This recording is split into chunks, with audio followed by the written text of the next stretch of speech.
आज प्रधानमंत्री नरेंद्र मोदी जम्मू काश्मीर गस्तरे थिबा बेले सुवर्णपुर सहर रे थिबा केंद्रीय विद्यालयर नूतन कैंपस को वर्चुअल माध्यम रे उद्घाटन करिसेंती।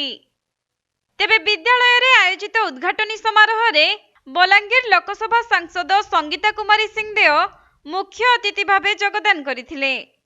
आउ से विद्यालय रे पहुंचिबा परे उपस्थित विद्यालयर छात्र छात्री शिक्षक शिक्षयित्री एवं अभिभावक माने तांकु सभास्थल को पाछटी नेथिले।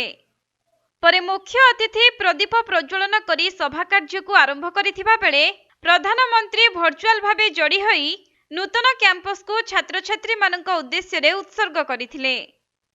तेबे आज को दीर्घ दशंधिरु अधिक समय धरी एही विद्यालय जिला प्रशासन जोगाई देइथिबा एक अस्थायी कैंपस रे चलुथिला एवं वर्तमान नूतन कैंपस रे छात्र छात्री मानक पई आवश्यक सुविधा सुजोग सृष्टि करा जिबा परे आज तार शुभ उद्घाटन करा जायछि।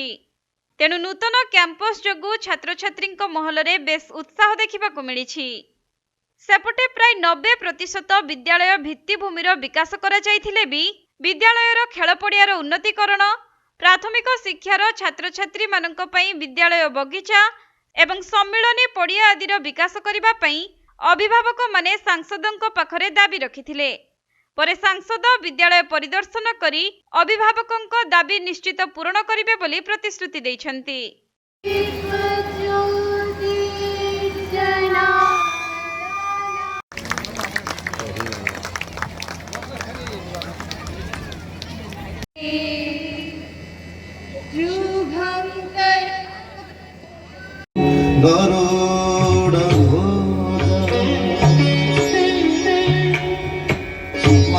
योगदान होगा।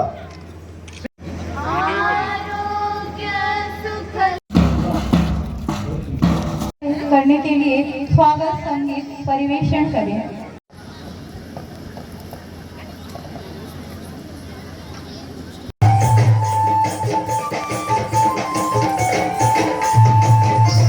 सुवर्णपुर जिला प्रतिनिधि पीतांबर महापात्रଙ୍କ रिपोर्ट कोणार्क लाइव।